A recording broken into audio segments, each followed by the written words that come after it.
Vamos ver se está tudo bem. Seja muito bem-vindo, seja muito bem-vinda. Bom dia, querido, querida Valente. Um olá para você. Estamos iniciando aqui a quarta live do Martelo. Seja muito bem-vindo, seja muito bem-vinda. Bom dia, bom dia, bom dia. Tô dando esse gás aqui, mas eu tenho que confessar uma coisa antes de começar tudo. Hoje eu estava desmotivado e não queria gravar essa live. Eu sei que é a pior maneira de começar uma live, é falando que não queria gravar uma live, né? Mas isso por quê? Porque eu estava desmotivado, tava meio desmotivado mesmo. E eu sei que muitas pessoas não falam, né, não contam um pouco os bastidores, mas essa é a verdade. Eu queria jogar limpo aqui com vocês. Tentei algumas técnicas para ter mais motivação para gravar a live, né? Então, escutei música, usei aquela técnica dos 5, fui revisar roteiro, enfim. Usei várias técnicas para ter motivação. E aí, só o que ajudou um pouquinho mais foi pensar nesse compromisso que eu assumi com você de estar aqui toda terça e toda quinta-feira para fazer essas lives. Então foi o compromisso que eu já tinha assumido. Essa aqui é a nossa quarta live de terça, mas nas quintas-feiras já são mais de 15 lives que eu faço, né? E hoje foi a primeira vez que eu me senti desmotivado. Mas claro que isso tem diferença, né? Tem algumas pessoas que têm uma desmotivação que ela é um pouco mais constante para fazer algumas atividades. Essa desmotivação que eu tive era um pouco mais pontual. Mas mesmo assim, aqui estou assumindo esse compromisso e decidi entregar o meu melhor aqui para você nessa live de hoje. Então, queria fazer esse desabafo, queria contar um pouco desses bastidores, né? E não começar essa live com esse segredo. Então, fico feliz. Estou vendo que a Jane está aqui. Seja muito bem-vinda, Jane.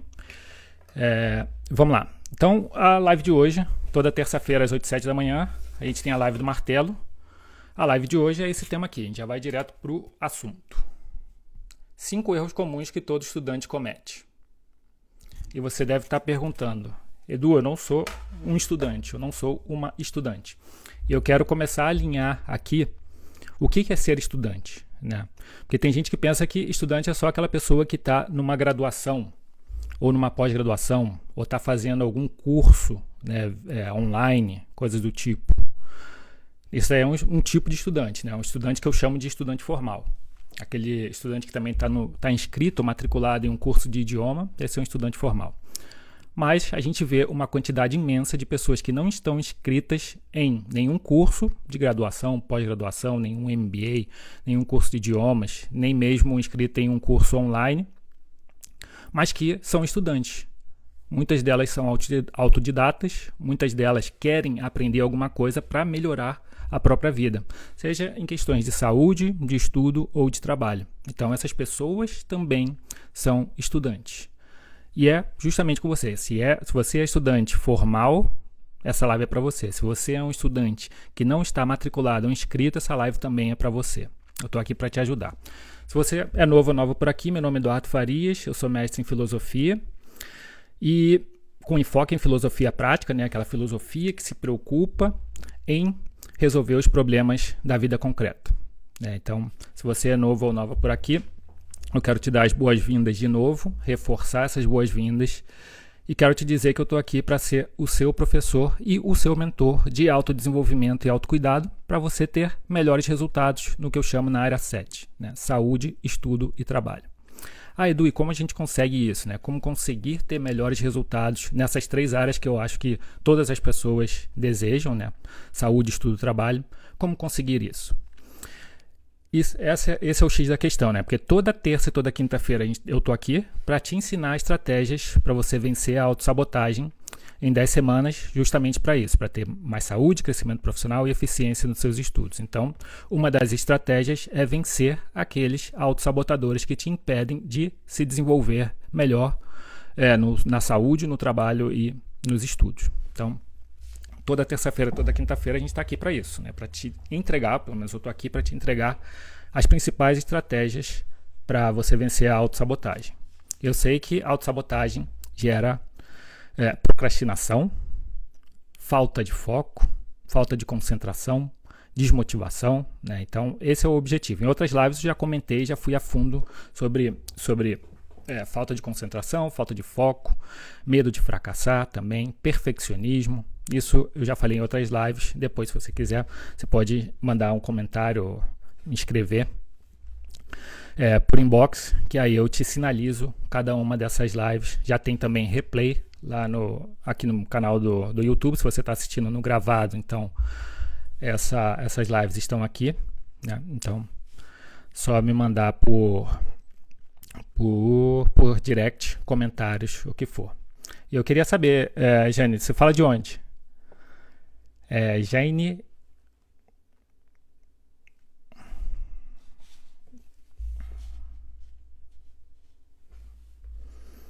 me escreve, me manda aí de onde você fala e se você é uma estudante dentro dessa que eu falei, né? Uma estudante formal ou uma estudante mais orgânica, autodidata, se o seu objetivo é graduação ou passar em concurso.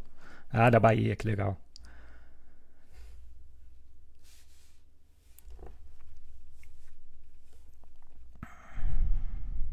Formal, ah, legal. E você está querendo mais o que? Para graduação? Ou algum curso de idiomas, algum curso online? Fala que eu já vou pensando aqui nos exemplos para te ajudar da melhor maneira possível. Eu tenho aqui um roteirozinho, mas aí eu já vou encaixando de acordo com o que você precisar de verdade, precisar de fato.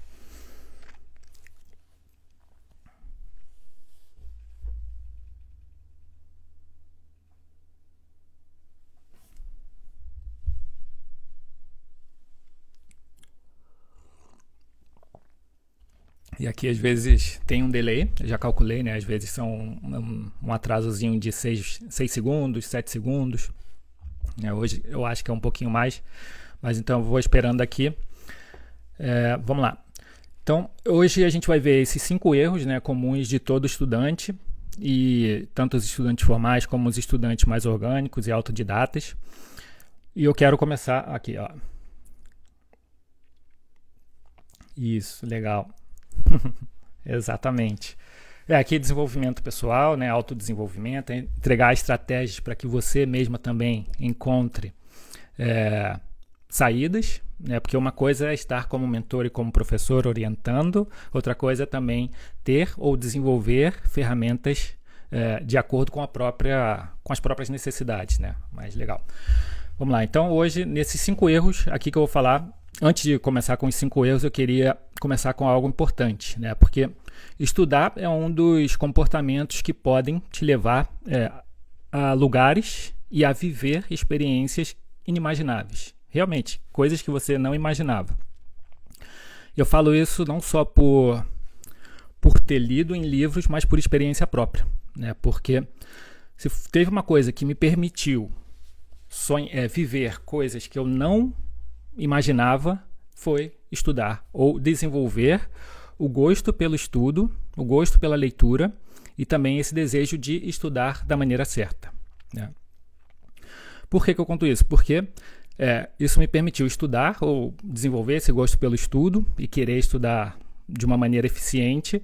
Foi o que me ajudou a ir para o mestrado fora do Brasil, né? A estudar o mestrado em filosofia lá na Universidade da Costa Rica. Para quem saiu de uma realidade que era muito mais carente, né, como era a minha, sair de um quartinho de empregada para poder estudar fora do Brasil, né, a pergunta é o que teve aí por trás, né? E com certeza o estudo foi um desses elementos que me permitiram viver algo que antes, quando eu vivia lá no quartinho da empregada, lá com a minha mãe, eu não imaginava. Eu gostava já de ler alguma coisinha, gostava de estudar alguma coisinha, mas isso foi aumentando com o passar do tempo, porque eu fui vendo o poder realmente dos estudos. E não é só uma questão teórica, né? Não é só mencionar aí que tem o Francis Bacon que fala conhecimento é poder, mas tem um lado prático. Tô vendo aí, Benche? Abraço.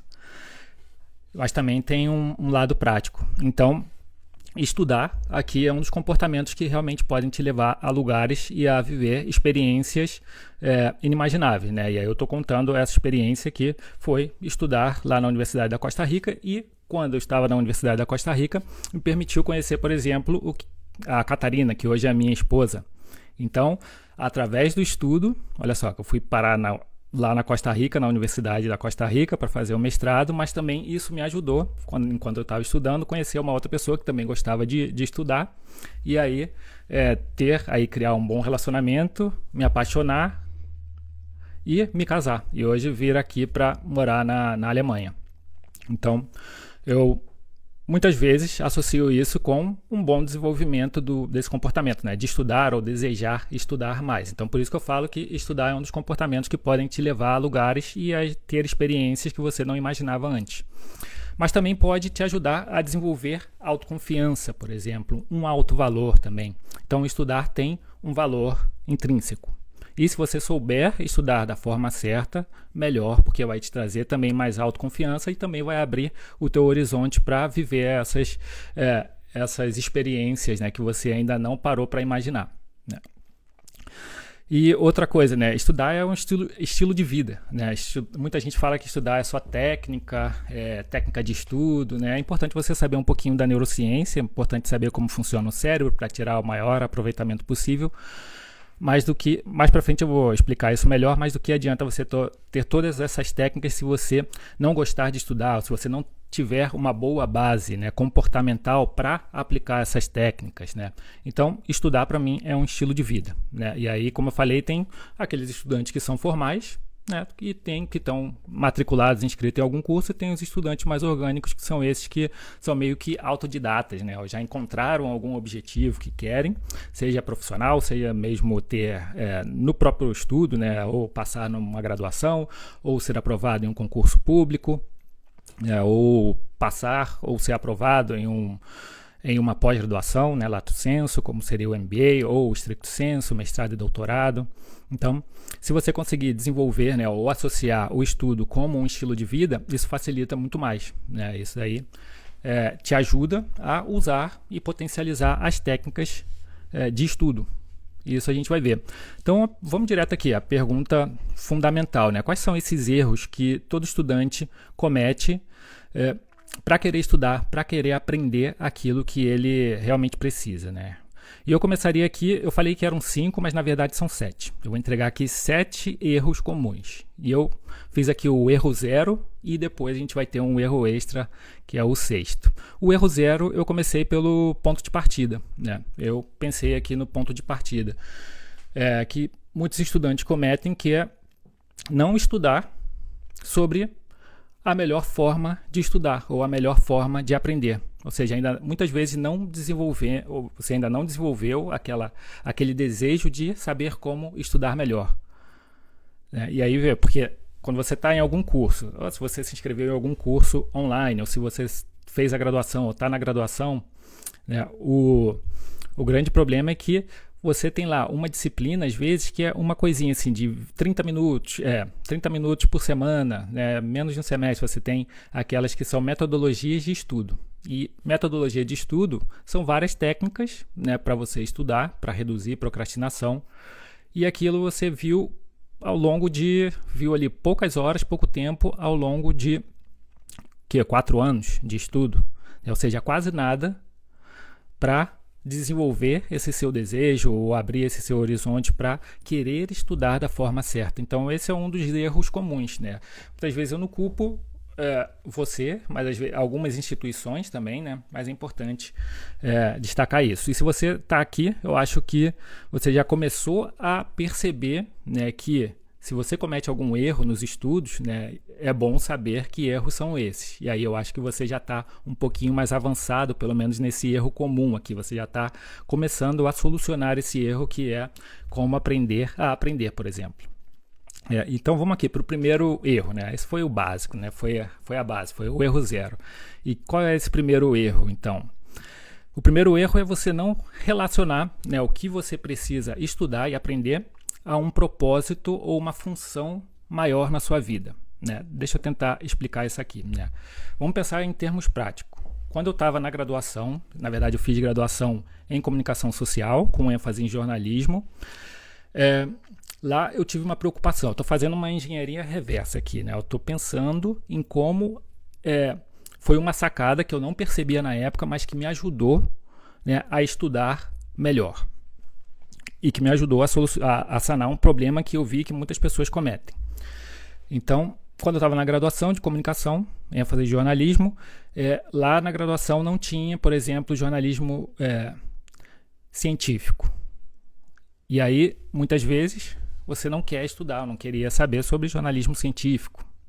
Outra coisa, isso só foi me despertar, olha só foi me despertar o desejo de estudar um pouquinho mais de jornalismo científico quando eu estava trabalhando no Inmetro, que aí eu comecei a ver como as coisas estavam funcionando, né? Ou tinha um relacionamento, por exemplo, conheci pesquisadores, conheci pessoas que eram da área de ciência e tecnologia também, comecei a ver os impactos dos investimentos em ciência e tecnologia e educação para ciência e tecnologia, então eu comecei a ter contato com isso na prática. Então não foi estar lá na graduação que me desenvolveu o desejo por estudar um pouquinho mais de jornalismo científico, mas foi estar ali no meio. Isso daqui é quando surge, né, uma oportunidade, aí você vê e se desperta para isso. Então eu comecei a estudar um pouquinho mais de jornalismo científico ali para tentar entender algumas coisas pela prática. Então eu comecei a estudar um pouco e a escrever matérias sobre jornalismo científico. Isso para a diretoria em que eu trabalhava lá no Inmetro. Mas aqui um outro exemplo, que eu acho que é o mais prático. Quando eu estava lá na faculdade de jornalismo, eu procurava projetos voluntariado, projetos sociais. Para quê? Para poder treinar, né, o jornalismo, a escrita, a leitura e a colaborar também com esse projeto. Então o que eu fiz? Eu associei, né, os estudos que eu estava tendo, eu era um mero aluno ainda, eu associei, por exemplo, cursos de redação, né, dentro do jornalismo.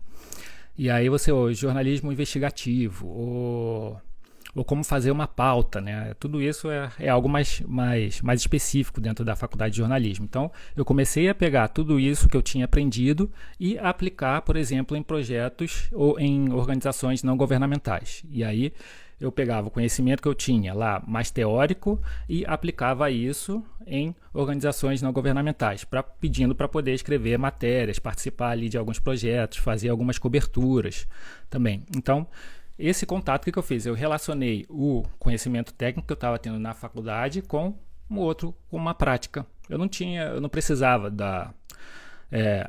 treinar ali, ir para uma ONG, né, para poder escrever. Muitas vezes eu estava em uma organização não governamental para participar do projeto, mas dentro desses projetos eu pedia para escrever sobre eles e publicar lá nos sites deles. Por quê? Porque isso me permitia ter um contato com a prática do jornalismo, né, e algo que me motivava também a escrever e a me desenvolver. Então, o que eu fiz ali foi relacionar algo do estudo, né? Então isso me obrigava a estudar, né? Já que eu tinha que escrever, eu queria escrever algo legal, então isso me obrigava a estudar um pouco mais. E eu via uma aplicabilidade no que eu estava vendo ali na teoria ainda, né? Na faculdade de comunicação, com a prática que eu estava ali tendo nas organizações não governamentais.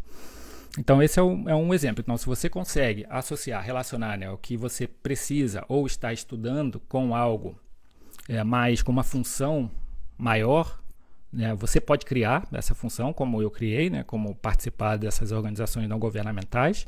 Você pode pensar em alguma coisa relacionada à sua área, né, no meu caso foi o jornalismo, e aí você tenta aplicar isso. Aí você tem que ver, tem que ser um pouquinho criativo, tem que pensar na sua realidade, mas como relacionar essa parte teórica ou isso que você está estudando e aprendendo com algo mais prático, porque isso vai te ajudar e vai te motivar ainda mais a aprender e a estudar.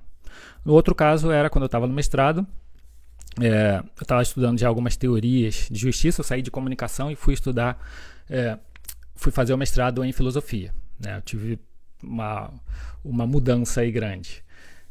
E aí quando eu estava lá no mestrado de filosofia, lá na Universidade da Costa Rica, eu já estava começando a pesquisar sobre teorias de justiça e sobre pobreza. E quando eu estava lá pesquisando sobre isso, eu pensava, o que eu vou fazer com isso? Já que filosofia é algo muitas vezes é tão abstrato, né? E ali a gente ficava discutindo muitas ideias, era um eterno debate. Falei, como eu posso usar esse conhecimento ou também ter uma maior motivação para estudar o que eu preciso, né? Essas teorias de maneira prática? O que eu fiz?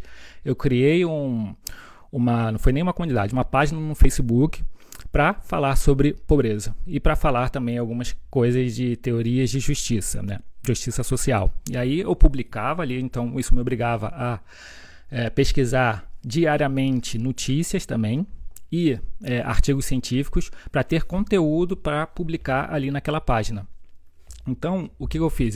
Mais uma vez, eu relacionei o que eu tinha ali de teoria, né, o que eu estava aprendendo lá no mestrado, com algo mais prático. E aquilo me motivava a estudar ainda mais dentro da área que eu gostava, né? Nem tudo eu gostava ali, na verdade, né? Porque tem partes de teorias de justiça que são mais complicadas. Umas partes utilitaristas ou deontologistas. Enfim, não precisa nem gravar esses termos. Mas ali eu estava estudando, encontrei uma relação, né, com uma função maior. A função era divulgar mais sobre pobreza nas redes sociais. Isso me motivava e me ajudava a estudar mais sobre aquele tema. Então, vê como tem uma retroalimentação aí. Então, se você conseguir encontrar essa relação, isso vai facilitar os teus estudos. E é o que eu vejo. Muitas pessoas não fazem isso, né? Acaba sendo um erro. Então, o problema se sentem desmotivadas para estudar e para aprender, né? O aprendizado ele não é só um acúmulo de informação, né? Você precisa acumular ou absorver a informação e também tentar encontrar aplicabilidade para ela. Se você conseguir fazer isso, vai facilitar muito mais a sua vida. O segundo erro que os estudantes cometem, e é muito comum também, é o seguinte. Eu comentei no início, tô vendo aí que o Caio chegou. Boa, Caio, seja bem-vindo.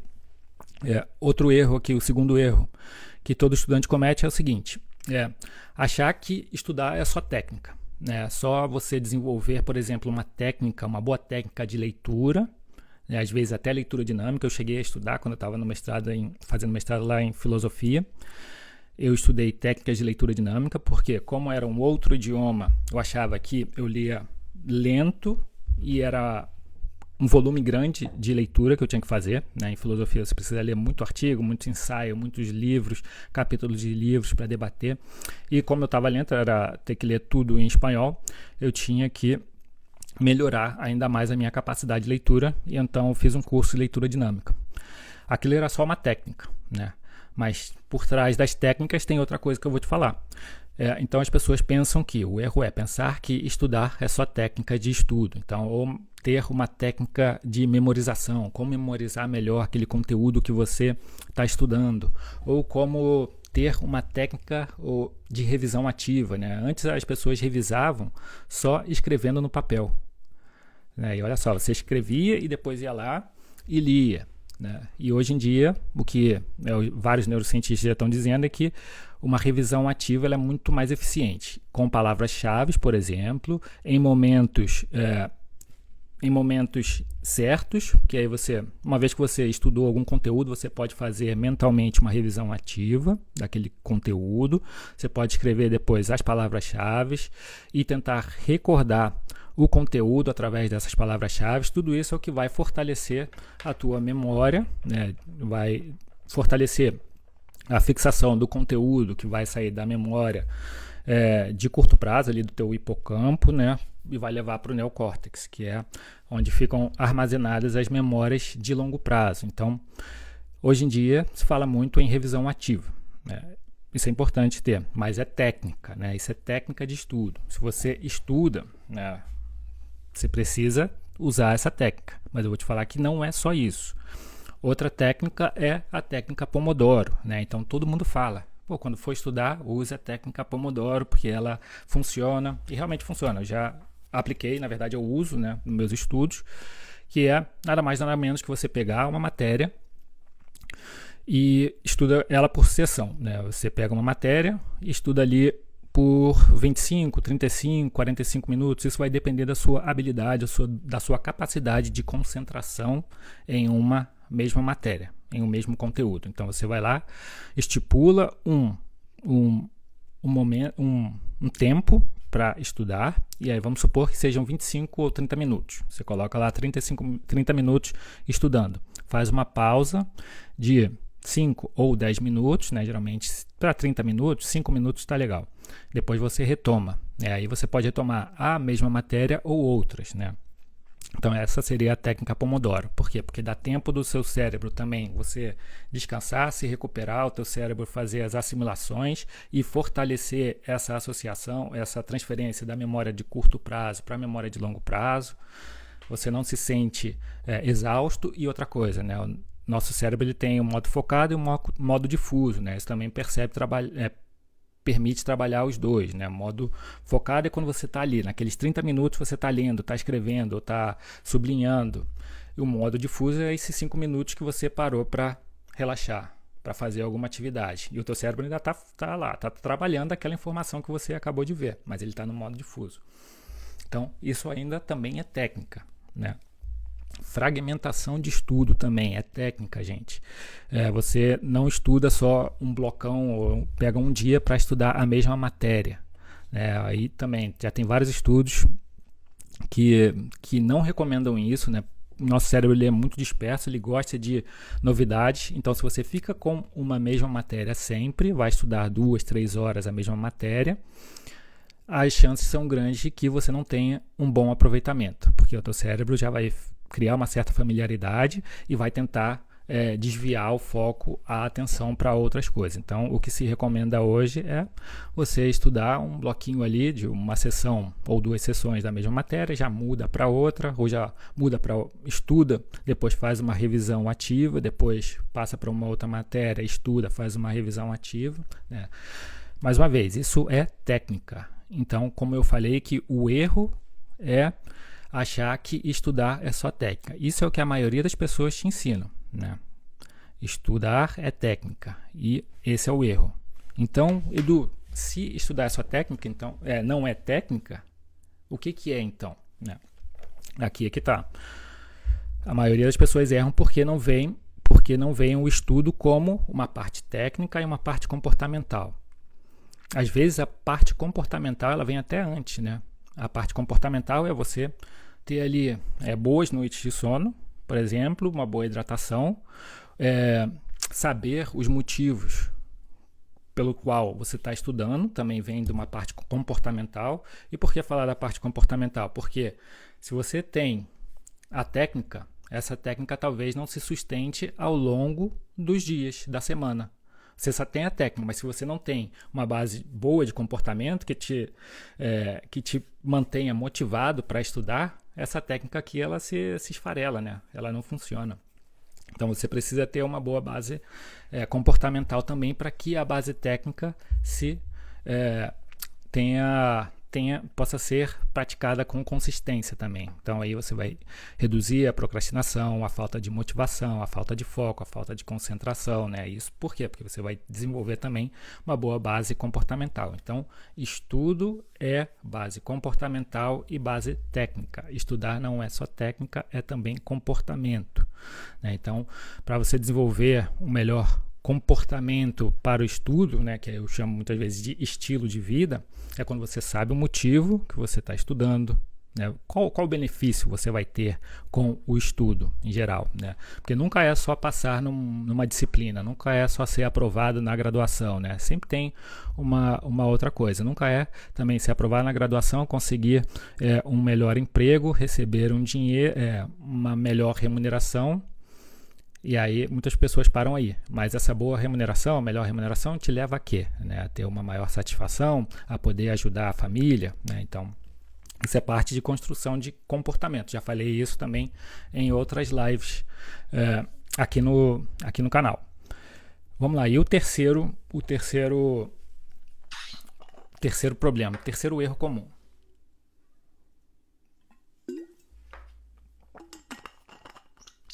Gente, tá claro até aqui? Se vocês tiverem alguma dúvida, pode mandar.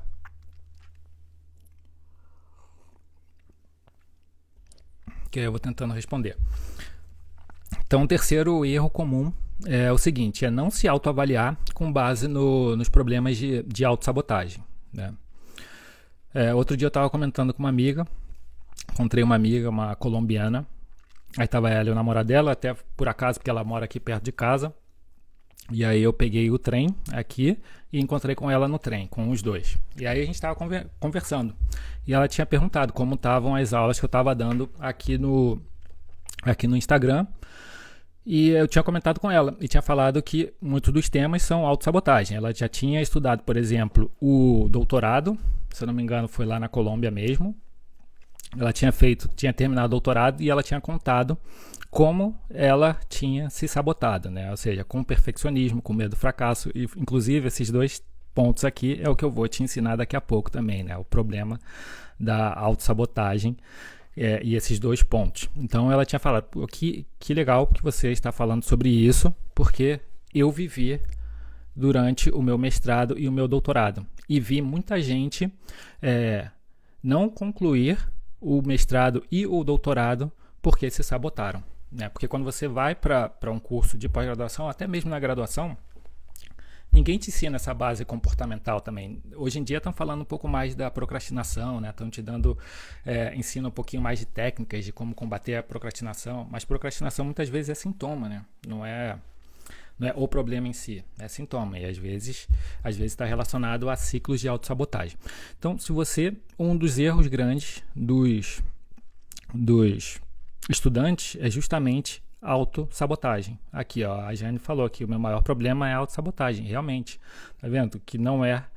Estava conversando com essa amiga justamente sobre isso. E claro, é por isso que eu estou aqui, né? Eu também me sabotei muito quando estava no meu mestrado. E boa parte da minha metodologia foi organizada, estruturada, não só com a minha pesquisa sobre autossabotagem, sobre perfeccionismo, lá lendo artigos e ensaios científicos e livros sobre filosofia, também associando a esse problema, mas boa parte é da minha experiência, né? E aí, o legal é que o que eu trago aqui, eu trago do campo de batalha. Muitas das coisas eu vivenciei isso, né? Algumas coisas eu consegui intuitivamente solucionar, e aí só fui descobrir quando eu comecei a pesquisar ainda mais a fundo sobre autossabotagem, perfeccionismo, como isso afeta, né, o teu desenvolvimento ou falta de desenvolvimento para estudar, às vezes, para se comunicar com os professores ou com orientadores, né? O meu problema era muito também a minha comunicação com os meus orientadores, porque eu tinha vergonha, né, de errar, eu tinha vergonha de falar alguma coisa errado e eles pensarem que eu era um impostor, que não era para estar ali fazendo aquele mestrado, porque eu era da área de comunicação. Então vinham vários tipos de pensamentos negativos como esse, que às vezes me freavam de manter uma boa comunicação com os meus professores e orientadores. Eu, por exemplo, procrastinava muito para entregar os trabalhos. Por quê? Porque queria microgerenciar cada frase, né, do trabalho. Como era filosofia, era muito trabalho escrito, né? Então eu ficava lendo e relendo e querendo colocar mais conteúdo para mostrar que eu sabia alguma coisa, né? E isso me gerava mais estresse, irritabilidade, cansaço, né? Eu gastava muito mais tempo e mais energia do que era recomendado e do que a situação necessitava, né? Eu precisava ali escrever um trabalho de 6, 8, 10 páginas e eu queria escrever ali um de 15 páginas, né? Mais coisa, mais volume. E não era isso, né? Isso era o quê? Um dos fatores de autossabotagem, né? No caso, perfeccionismo, atuando ali me dizendo, você precisa fazer muito melhor, né? Ao mostrar, porque senão eles vão descobrir que você é um impostor, né? Isso é ali o teu autocrítico te falando, né? Mas totalmente equivocado. Isso era uma parte da autossabotagem. A autossabotagem, ela tem outros problemas, né? Eu não expliquei aqui, não sei se vocês já viram, mas a autossabotagem é pensamentos e comportamentos repetitivos, né, de autolimitação ou de autodestruição. Então é tudo aquilo que você pensa repetidas vezes. Às vezes você tem pensamentos negativos ou esse desejo de agradar muitas outras pessoas para não ser criticado, né? E aí quando você faz isso repetidas vezes, muitas vezes você faz sem se dar conta, isso é um tipo de autossabotagem também. Eu já falei isso também em outras lives. Se vocês quiserem, depois me manda por inbox o tipo, quero saber mais sobre medo do fracasso, quero saber mais especificamente sobre perfeccionismo, sobre algum vídeo seu que seja mais sobre autossabotagem, que tenha mais conteúdo, né? Pode me mandar que eu que eu mando o link dos que eu já gravei para vocês, e também pode mandar dúvidas que eu vou responder com o maior carinho. Vamos lá, o terceiro então é esse aqui dos alunos. Eles não param para pensar quais são os meus sabotadores, né? O que está me sabotando? Muitas vezes as pessoas têm esses comportamentos, né? Procrastinam muito sem se dar conta, ou a procrastinação, no caso, a pessoa sempre percebe, né? Porque vai atrasar a entrega, ela se sente estressada, né? Quando vai se aproximando da data de entrega. Então a procrastinação é um tipo que a pessoa percebe. O medo do fracasso, muitas vezes, ele é um pouco mais sutil, porque aí, isso eu vou falar depois, né? Daqui a pouco a gente vai eu vou falar sobre o medo do fracasso, porque eu destaquei aqui 2 autossabotadores comuns, né? Que também todo estudante ele não para analisar. Então vamos continuar aqui com o terceiro, né? Para eu não pular, aí não atravessar essa ponte aí antes. Então, as pessoas que estudam, elas muitas vezes não param para avaliar, ou não se perguntam sobre a autossabotagem.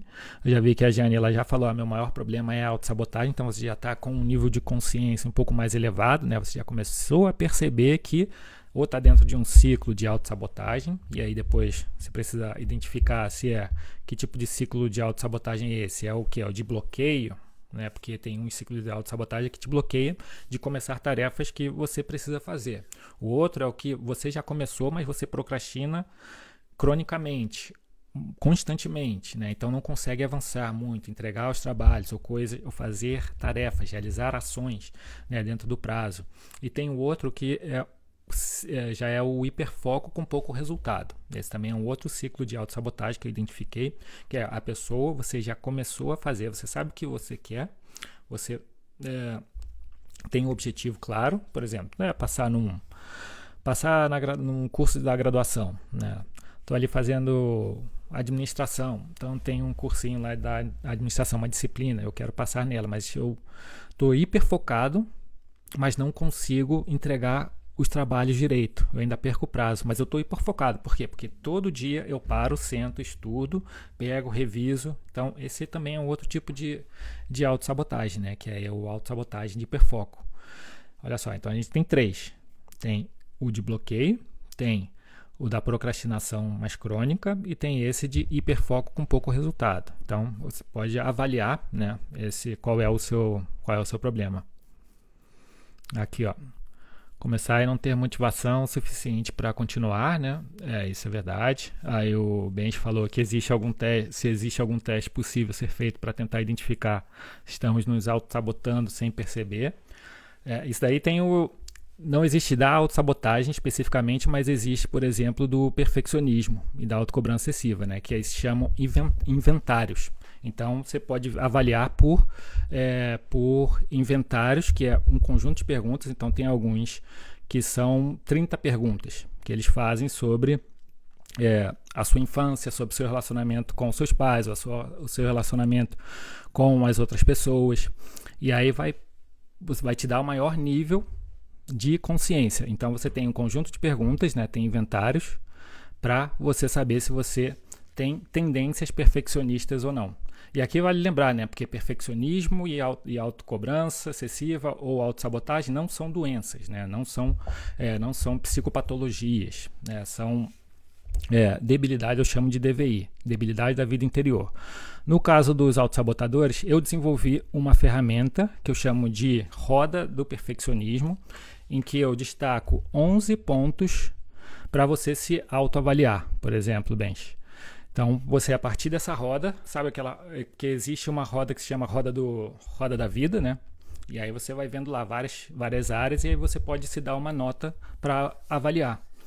Eu, com base nesses outros inventários e com base no que eu sofria, né, também, eu desenvolvi essa roda do perfeccionismo pensando nos pontos mais comuns que as pessoas têm dentro do perfeccionismo. Então, por exemplo, autocobrança autocobrança excessiva, né? Que aí seria essa alta exigência pessoal. Se você é uma pessoa que cobra muito, quer fazer sempre mais do que a situação exige, esse é um problema. Então, tá lá dentro da roda do perfeccionismo, como você vai lá e pergunta, de 0 a 10, quanto eu sofro por isso? Aí você pode colocar uma nota lá e se autoavaliar. E depois, sabendo esse problema, o que você pode fazer é desenvolver, buscar ferramentas para melhorar esse ponto. E aí você se autoavalia de novo em 1 mês, 2 meses, e aí vê se você continuou com a mesma avaliação. Vamos supor que você tenha dado lá 8, né, sendo que 0 você sofre pouco, é afetado pouco pela alta exigência pessoal, e 10 é muito afetado. Então vamos supor que você tenha dado 8, e aí passou 2 meses, você conseguiu trabalhar essa questão, e aí se autoavaliou e viu que não são mais 8, são ali 6, né? Então já teve uma melhora. Então é uma maneira de você se autoavaliar. Então tem esses inventários, que são um conjunto de perguntas, e tem, por exemplo, essa ferramenta que eu criei e utilizo dentro da minha metodologia, né? A roda do perfeccionismo. Então, que a Janela falou, começar e não ter motivação suficiente para continuar, né? Então, se você já começou, provavelmente você então está nesse outro ciclo, né? Que eu identifico como o ciclo de uma procrastinação crônica, né? Porque aí se a gente tem o ciclo de bloqueio, né? E eu estou trabalhando, inclusive, isso com um dos meus mentorados, que ele está bloqueado para estudar para concurso. Estava bloqueado, não estava conseguindo. A gente está trabalhando isso. E agora, recentemente, ele contou que já avançou. Então, já conseguiu retomar os estudos. Então, já venceu um primeiro passo aqui. Ainda não desenvolveu como um hábito, mas já começou, né? Já pega nos livros, já está estudando de novo. Então, esse era o bloqueio. Não seria o caso da Jane, por exemplo. Seria ali o dela, seria um outro tipo, que seria um de procrastinação crônica. E ela já meio que identificou ali que é uma falta de motivação, né? Então, esse aí teria que ver. Dentro de um segundo ciclo, né? Um outro ciclo de procrastinação crônica, por falta de motivação. E aí tem que trabalhar algumas questões relacionadas à motivação, como se motivar, né? Eu vou montar, porque essa aqui a gente não tem tempo, né, para continuar responder tudo isso com uma maneira mais profunda, mas eu vou fazer uma outra live para falar mais sobre motivação. Já falei sobre força de vontade também, eu acho que pode ajudar, né, algumas ferramentas de força de vontade. Algumas pesquisas também que já fizeram como desenvolver um pouco mais e manter, né, força de vontade, e ajuda também a ter mais motivação no dia a dia para o seu objetivo específico, né? Tem que saber qual é a falta de motivação de quê, né? Para quê? E então esse seria o segundo ciclo, Jane. E o outro que eu tinha comentado não é o seu caso, que é o do hiperfoco, né, com poucos resultados, ou com poucos resultados. É isso, o hiperfoco com pouco resultado. Esse é um outro ciclo de autossabotagem. Então vamos continuar aqui, né? O terceiro, então, é esse, né, que a maioria das pessoas elas não param para avaliar, a maioria dos estudantes eles não param para avaliar ali os seus autossabotadores. Então, eles não fazem, por exemplo, essa pergunta que o Benchimol fez. Será que tem algum teste para eu me autoavaliar? Né? Fala, Manu, será que tem algum teste para eu me autoavaliar? Às vezes ela não sabe, e aí ela fica meio perdida e vai sofrendo com ciclos de autossabotagem sem se dar conta, e aí é afetada por perfeccionismo, medo do fracasso, falta de motivação, às vezes é falta de foco, né? Então esse é outro erro. Então, como se soluciona esse erro? Fazendo essas perguntas, né? Assim, será que eu me autossaboto? Como eu me autossaboto, né? Quais são os autossabotadores? Hoje eu acabei de explicar aqui o que é isso. Abraço, Manu. O que é a autossabotagem, né? De uma maneira muito, muito simples, né? Porque eu não tenho tempo aqui para aprofundar, mas são esses pensamentos e comportamentos repetitivos que te autolimitam, sejam todos aqueles comportamentos que você identificar que, em vez de te levar em direção ao seu objetivo, eles estão atrasando ou te bloqueando, aí você já pode começar a pensar ele como um autossabotador, né? Pode começar a pensar como um autossabotador. E aí, se é algo que está te prejudicando nos estudos, então é isso, né? Um autossabotador para estudar ou para aprender.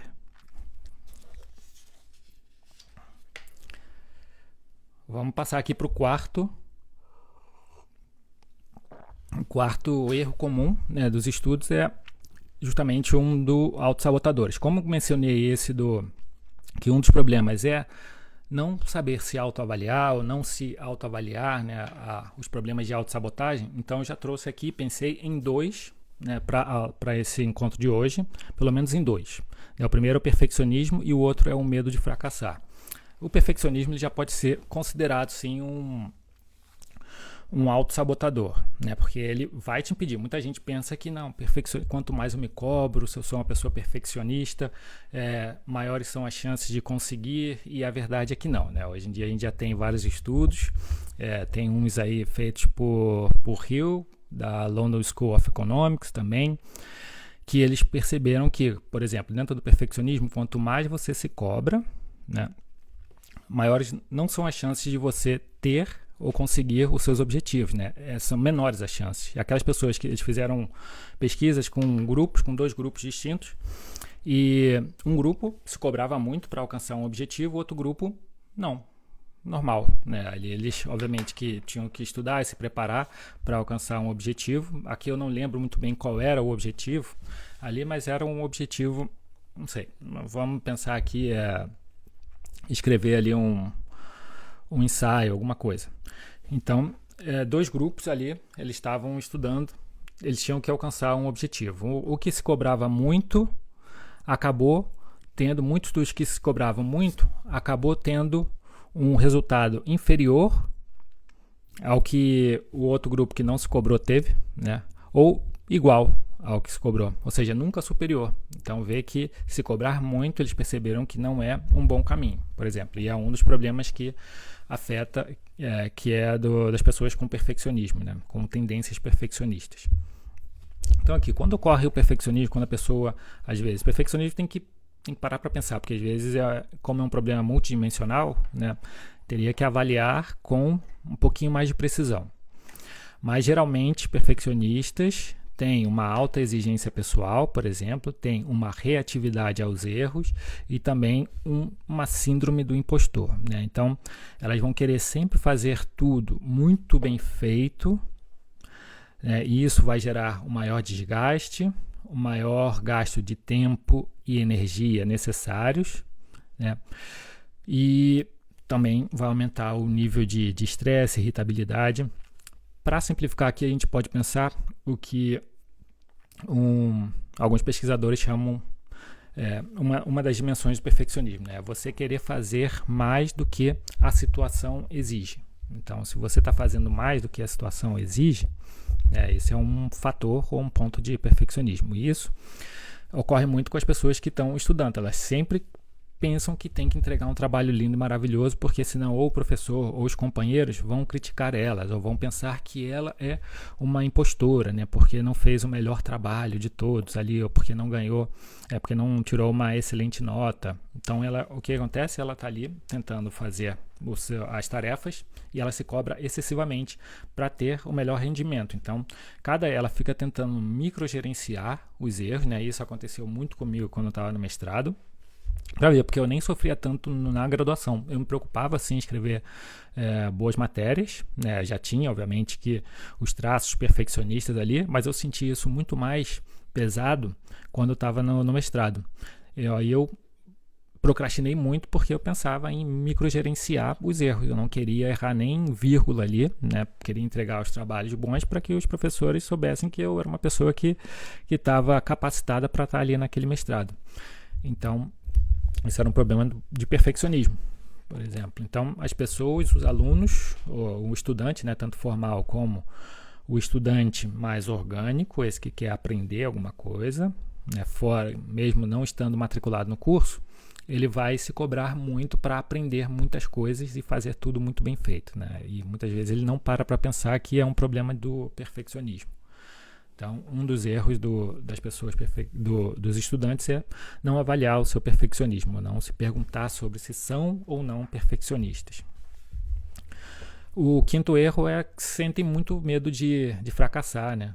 Então, muito está relacionado também, obviamente, se você é uma pessoa perfeccionista ou com tendências perfeccionistas, o medo de fracassar ele vem junto desse pacote, né? Ele já está ali. Por quê? Porque você já quer microgerenciar, você tem uma alta reatividade aos erros, então qualquer erro, às vezes você já interpreta como se fosse um fracasso, né? Então, muitas vezes o que acontece com o medo de fracassar nos estudos?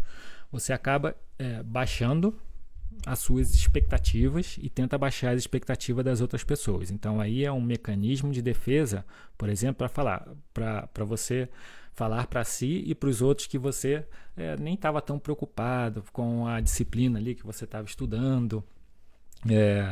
Você ainda não aprendeu o que tinha que aprender, mas você já sabia que não ia aprender mesmo.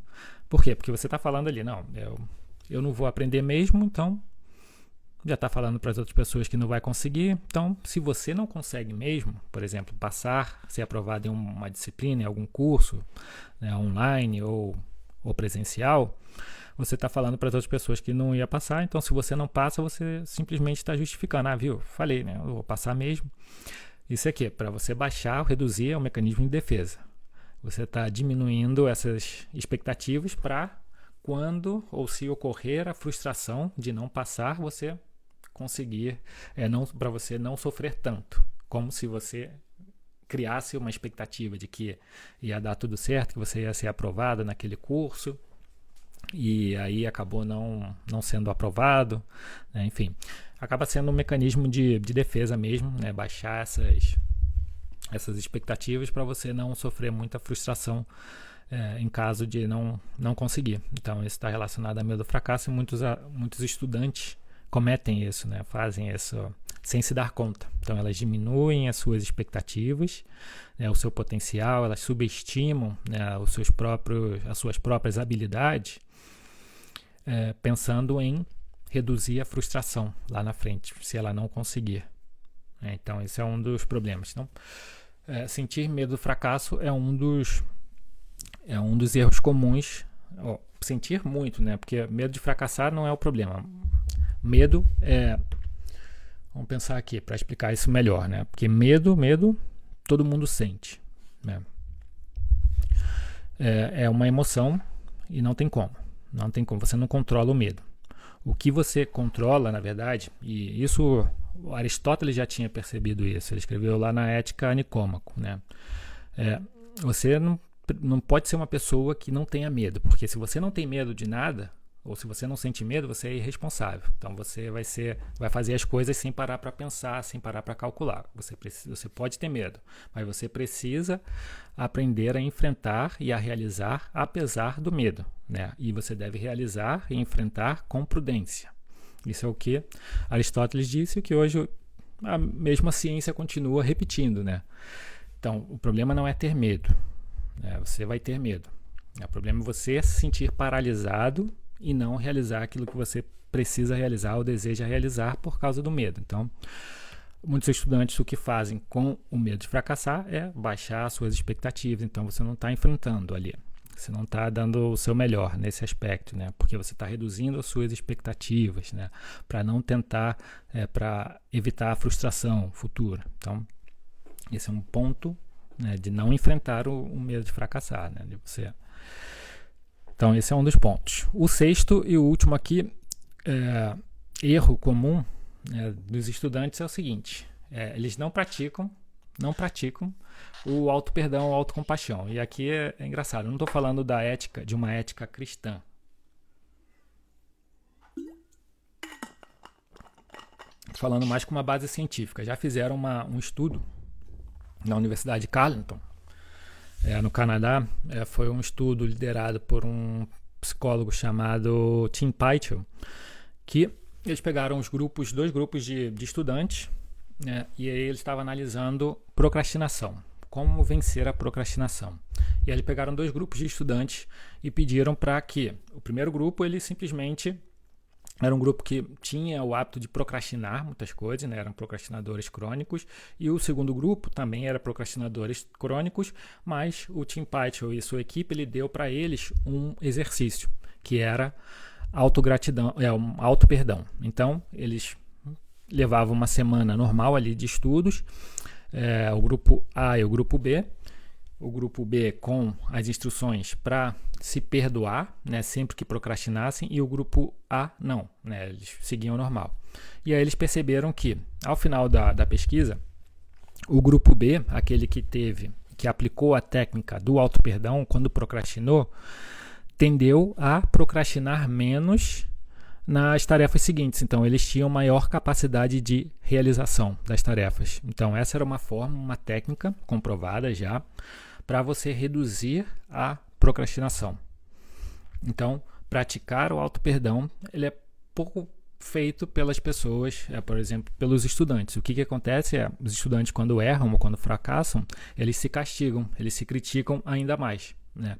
E, no lugar disso, o que deveria fazer é se auto-perdoar, como técnica também de estudo, por exemplo, e as pessoas não sabem. E aí o auto-perdão ele pode entrar como uma técnica intencional e regular, para sempre que você procrastina, para sempre que você erra, se você é avaliado de uma maneira menor, né, do que você esperava.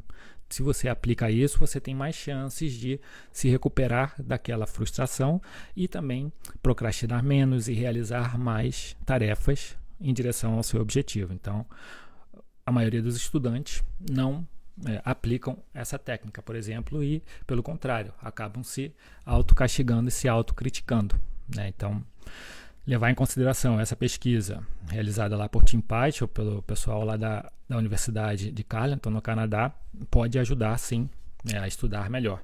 Aqui já como uma técnica de estudo. Então, essa era na verdade eu falei 7, né? Desde começando a 0. Essas eram os 7 erros comuns que todo estudante comete nos seus estudos. E a gente vai ficando por aqui. Então, um abraço. Se você gostou, se você ainda não curtiu, já curte, aproveita para curtir esse vídeo, essa aula de hoje, nosso encontro de hoje. Se você está vendo no gravado, já se inscreve no canal se você não for inscrito. Clica no botão de notificações, né, aqui no sininho, para receber as notificações. E a gente se vê aqui na live do Martelo na próxima terça-feira ou na quinta-feira, nossos encontros da live da chave. Então a gente se vê aqui. Um abraço às 8h07 da manhã. Tchau, tchau.